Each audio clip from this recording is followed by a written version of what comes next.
오늘 이 시간 실시간 영상 예배로 드리는 모든 낙원의 성도님들에게 하나님의 은혜와 사랑이 충만하시기를 주님의 이름으로 축원합니다. 많은 사람들이 한 번뿐인 인생 웃으면서 살자라고 이야기합니다. 그러면서 눈물과 아픔은 꼭 피하고 싶어 합니다. 나도 살기 힘든데 굳이 그런 것을 생각해야겠느냐. 더욱이 요즘 같은 시대에는 가슴 아픈 이야기, 좋지 않은 이야기들은 듣고 싶지 않다라고 이야기합니다. 그러나 오늘 말씀, 예수님께서 우리에게 주시는 말씀을 보면 애통하는 자는 복이 있도다라고 말씀하십니다. 이러한 예수님의 말씀이 어떻게 들리십니까? 우리의 생각에는 애통하는 것은 곧 슬픔을 의미합니다. 그런데 예수님께서 그 슬픔이 우리에게 복이라고 말씀하십니다. 성경을 보면 아픔과 고통을 표현하는 여러 가지 단어가 있습니다. 그 중에 오늘 이 애통이라고 하는 단어는 성경에 사용된 아픔 중에 가장 강력한 슬픔을 의미하는 단어입니다. 창세기 37장을 보면 아들을 잃은 야곱의 모습이 기록되어 있습니다. 그 야곱에게는 12아들이 있었고요, 가장 사랑하는 아들 요셉이 있었습니다. 형들의 미움을 산 요셉이 애굽에 팔려갑니다. 그리고 형들은 이것을 숨기기 위해서 요셉의 옷에 피를 묻혀다가 아버지에게 가져옵니다. 그리고 아버지가 이것을 보고 내 사랑하는 아들이 악한 짐승에게 잡아먹혔구나 라고 하면서 자기 옷을 찢고 굵은 배를 허리에 묶고 오래도록 요셉을 위하여 애통하였습니다. 그때 사용된 단어가 바로 이 예수님께서 말씀하신 애통하다라고 하는 단어입니다. 가장 사랑하는 아들, 가장 사랑하는 사람을 잃은 그 애통함, 그 통곡이 이 애통인 것입니다. 한번 생각해 보십시오. 이 애통이라고 하는 단어가 인생의 가장 슬프고 절망적인 상황 속에서 가져야 하는 그 애통이라면 이것이 우리에게 복일 수 있을까라고 하는 질문을 하게 됩니다. 아들을 잃었을 때 아마 부모로서 가장 큰 아픔과 상처일 것입니다.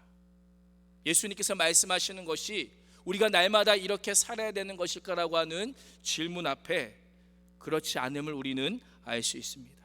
그렇다면 오늘 이 애통하는 자가 복이 있다라고 하는 말씀은 어떤 말씀일까요?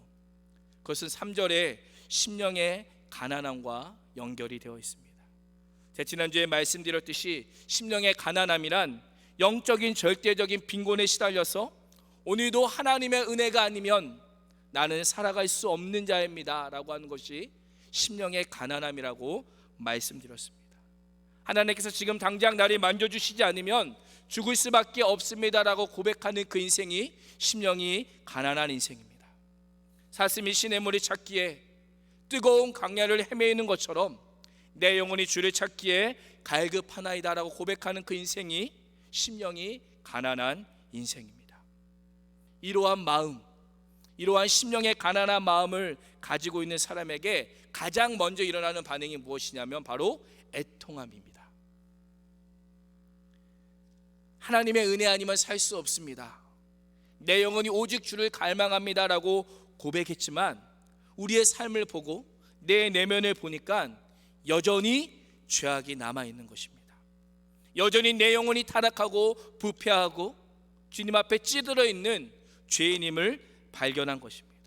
그렇게 눈물로 하나님 앞에 기도했지만 여전히 내 안에 해결하지 못하는 죄악들, 여전히 차고 넘치는 죄악들로 인하여 가슴을 치며 눈물로 회개하는 것이 바로 애통인 것입니다. 아직도 하나님 앞에서 죽어져 있지 않은 나, 여전히 내가 살아서 내 자아를 거슬러서 내가 살아가고 있는 나를 바라보며 주님 앞에 통회하는 것이 애통인 것입니다.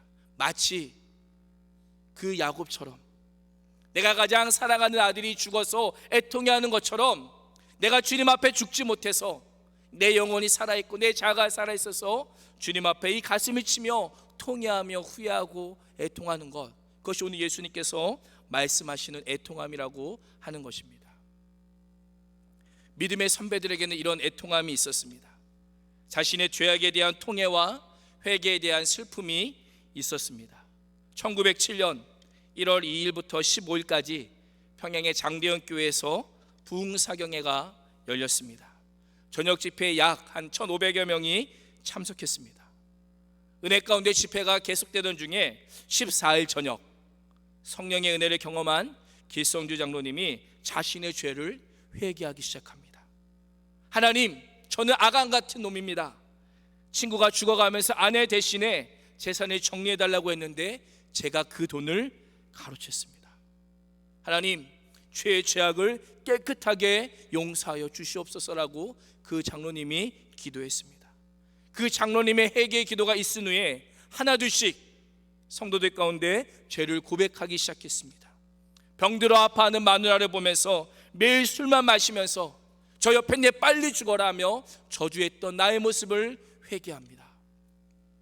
저는 욕심 때문에 첩을 둘이나 두고도 아이들과 마누라는 전혀 생각하지 않고 제멋대로 살아왔습니다. 하나님, 저는 선교사의 돈을 14전이나 훔치며 그렇게 살아왔습니다라고 많은 성도들이 고백하며 애통해 하였습니다. 그날 장대현 교회는 성령의 은혜와 통회의 역사로 가득하였습니다. 회개 운동이 시작되면서 평양 대붕의 역사가 시작된 것을 우리는 너무나도 잘 알고 있습니다. 이들의 눈물은 회개의 눈물이었습니다. 이들의 눈물은 사죄의 눈물이었고 애통하는 심령의 눈물이었습니다. 제가 어렸을 때만 해도 한국교회는 애통하는 교회였던 것으로 기억됩니다. 전국의 기도원마다 철야 기도를 했습니다.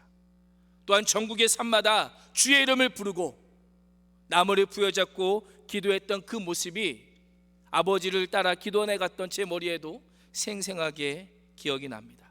각 교회 기도실은 어떠했습니까? 자신의 아픔과 상처와 눈물을 가지고 주님 앞에 나와서 마음껏 울고 통곡하며 애통했던 것이 우리의 기도실이었습니다. 모든 예배 시간마다, 모든 기도 시간마다 하나님의 눈물의 은혜의 역사가 가득했었습니다. 그런데 시간이 지난 오늘 조국교회에서 애통의 소리가 들려진 지 오래된 것 같습니다. 애통의 눈물을 흘려본 지도 오랜 것 같습니다. 물론 우는 것이 기독교의 본질은 아닙니다. 애통하는 것만도 기독교의 본질은 아닙니다. 그러나 분명한 것은 눈물이 있는 성도와 애통하는 교회에는 항상 하나님의 은혜가 머물러 있었다라고 하는 것입니다. 기독교 역사를 보면 눈물이 마르지 않는 교회에는 성령의 충만함도 마르지 않았습니다. 애통함이 가득한 성도에게는 하나님의 은혜와 자비가 늘 함께하였음을 우리는 너무나도 잘 알고 있습니다. 이러한 기독교의 역사와 말씀 앞에 우리의 삶을 한번 돌아보기 소망합니다. 우리에게 애통하는 눈물이 있습니까? 안타깝지만 제 자신에게도 애통하는 눈물과 통곡은 보기 힘든 것 같습니다. 그러나 성도는 자신의 죄를 많이 보고 많이 우는 사람입니다. 하나님 앞에서 그 어떤 것도 내어놓을 곳이 없는 영적인 파산과 무능함과 더러움을 보고 우는 사람이 바로 그리스도인입니다. 나의 추악함을 보면서 견딜 수 없어서 그 죄악을 부여잡고 애통하며 부르짖는 자가 바로 성도인 것입니다. 우리를 가만히 돌아보기 원합니다. 무엇을 위해 울고 있습니까? 무엇을 위해 가슴을 치며 통곡하고 있습니까? 나보다 못한, 다른 사람보다 못한 나의 신세를 바라보며 울고 있습니까? 나의 처량함을 한탄하며 애통하고 있다면 이것은 매우 낮은 단계의 애통함입니다. 내가 가지고 있지 않은 것, 누리지 못하는 것에 대해서 애통해하는 것은 영아기 수준의 애통함입니다. 오늘 예수님께서 말씀하시는 애통함은 나의 죄악에 대해서, 그래서 아파하고 또한 눈물을 흘리며 슬퍼하고 회개를 원하는 애통함인 것입니다. 심령이 가난한 자라고 해서 무조건 그것을 슬퍼하고 애통하지는 않습니다.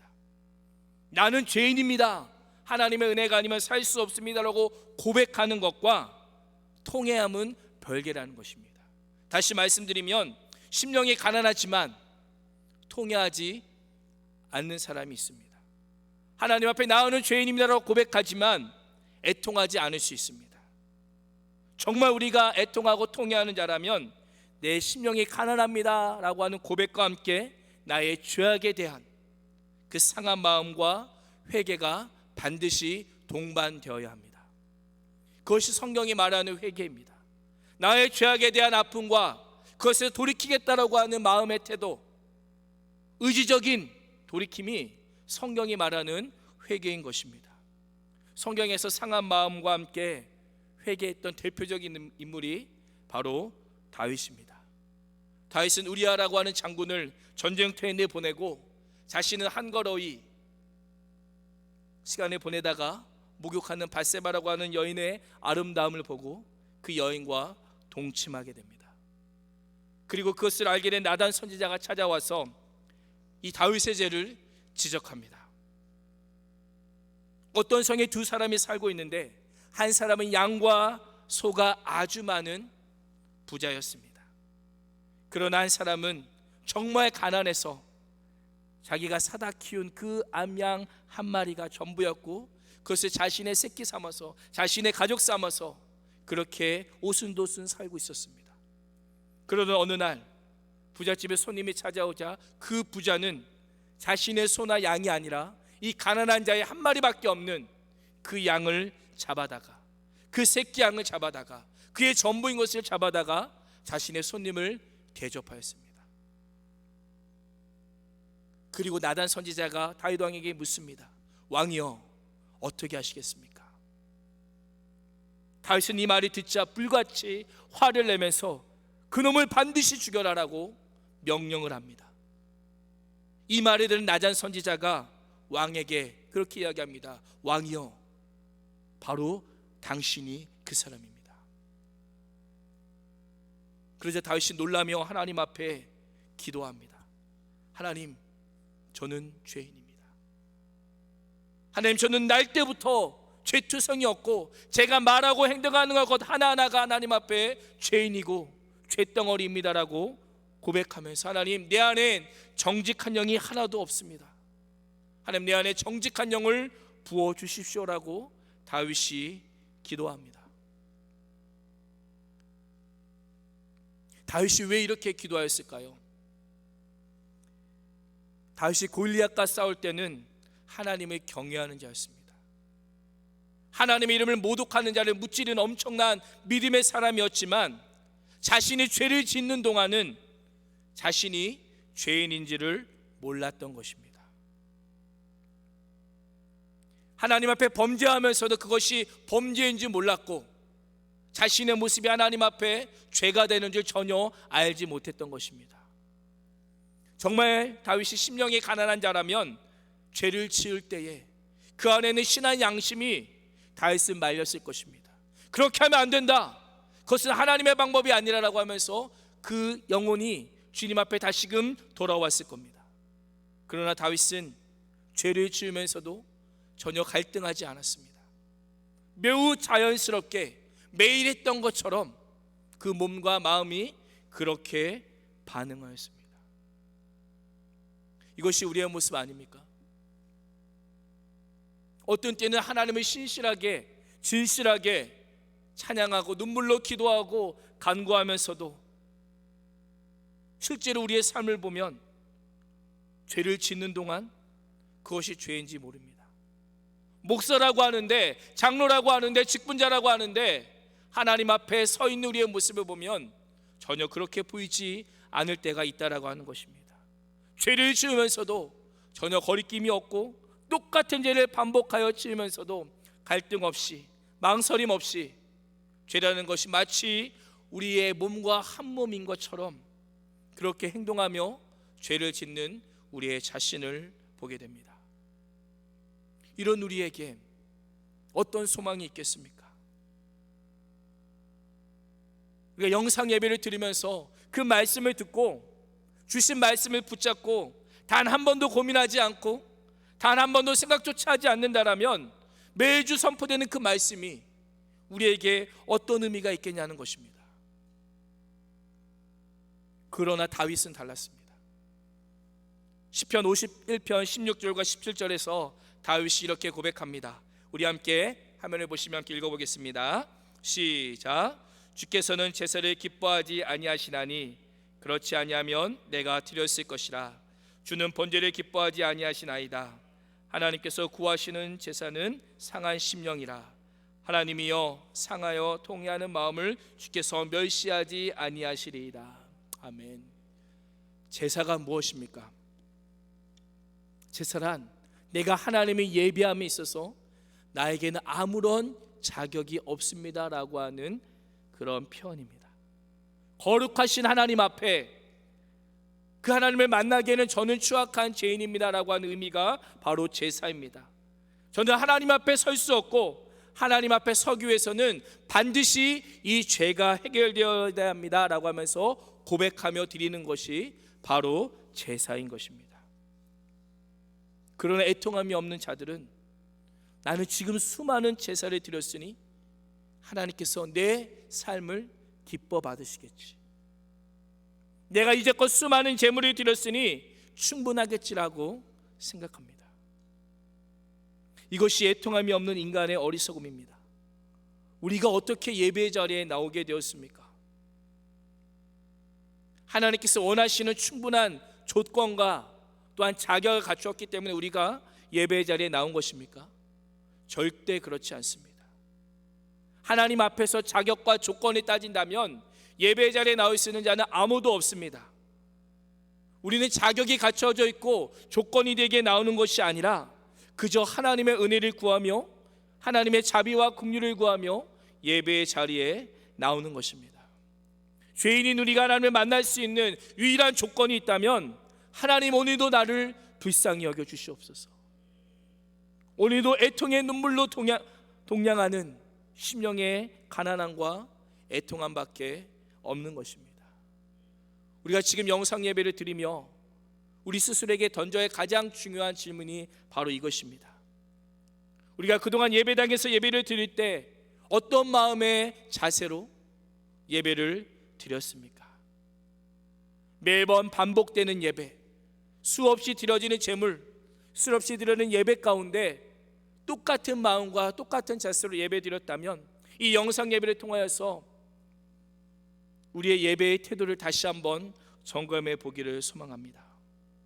죄인인 내가 하나님을 만날 수 있는 것, 하나님을 예배할 수 있는 것이 정말 큰 은혜였구나. 그 예배가 나를 살게 했고 그 예배가 나를 지금 이 자리에 서게 했구나라고 하는 그 믿음의 고백이 우리에게 있기를 소망합니다. 다윗은 그것을 느꼈습니다. 내 죄악 앞에서 하나님께서 구하시는 그 제사가 바로 상한 심령이구나. 내가 하나님을 만나기 위한 유일한 조건이 있다면 상한 심령, 상하고 통회하고 애통하는 그 마음으로 하나님 앞에 나아가는 것이구나라고 다윗은 경험하였던 것입니다. 오늘을 살아가는 우리에게도 이 애통함은 필요합니다. 구원은 받았지만 여전히 죄를 짓기에, 여전히 죄악 가운데 머물러 있기에 우리는 애통함을 가져야 합니다. 우리의 믿음이 깊어지면 깊어질수록 더 많이 애통해야 됩니다. 신앙의 연수가 가면 갈수록 더 애통하고 더 뜨거워져야 하는 것입니다. 구원받기 위해서 애통하는 것이 아니라 구원받았기에 애통해야 하는 것입니다. 우리가 구원받았습니까?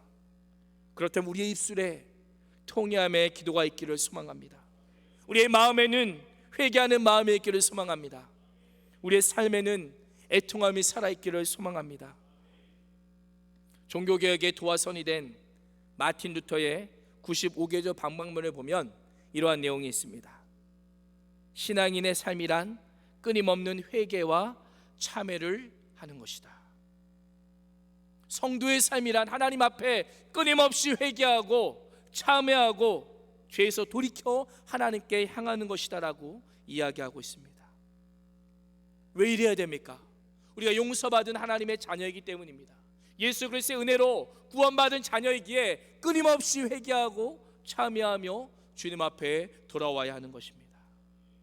그렇게 돌아오는 자에게 오늘 4절 말씀은 어떤 복을 말씀하고 있습니까? 우리 4절 말씀 같이 한번 다시 읽어보겠습니다. 4절입니다. 시작. 애통하는 자는 복이 있나니 그들이 위로를 받을 것이며. 아멘.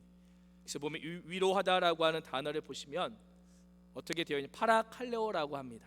이 파라라고 하는 단어는 모모 곁에, 모모 곁으로라고 하는 단어고요, 칼레오라고 하는 단어는 부르다라고 하는 단어예요. 그래서 위로하다라고 하는 뜻이 어떤 단어냐면 곁으로 부르다 또는 곁에서 부르다라고 하는 의미입니다. 한번 생각해 보십시오. 정말 힘들 때 누군가에게 위로를 받아보신 적 있습니까? 그때 받았던 위로를 한번 떠올려 보십시오. 저도 정말 힘들 때 누군가의 위로를 받고 다시 일어났던 기억이 있습니다. 그 연약한 인간의 위로가 우리에게 이렇게 힘이 되는데, 오늘 말씀에 보면 하나님께서 우리를 위로하시겠다라고 말씀합니다. 그 하나님의 위로가 어떤 위로입니까? 우리를 하나님 곁으로 부르시는 위로예요. 하나님과 우리 사람 멀리 떨어져 있는 것이 아니라 지금도 하나님께서 우리를 하나님 곁으로 딱 불러주셔서 우리를 안아주시고 맞아주시고 격려해주시고 어깨를 두드려주시는 그 하나님의 위로인 것입니다. 하나님께서 그렇게 우리를 찾아오시겠다라고 말씀하십니다. 어떤 사람에게? 애통하는 자에게. 애통하며 주님 앞에 나아가는 그 자에게 하늘의 위로로 우리를 맞아주시겠다라고 말씀하고 있습니다. 자, 말씀을 준비하면서 위로를 받을 것이며 라고 하는 이 표현이 너무 저에게 와닿습니다. 이 세상에서 낭망하고 쓰러지고 인간관계에서 너무도 힘들고 어렵지만 애통하는 마음으로 주님 앞에 나가는 자를 주님께서 불러주시는 거예요. 내 옆에 안아주시고 맞아주시고 어깨 두드려 주시면서 그래, 잘하고 있어. 낭망하고 쓰러져서 일어날 힘조차 없는 우리에게 안아주시겠다라고 말씀합니다.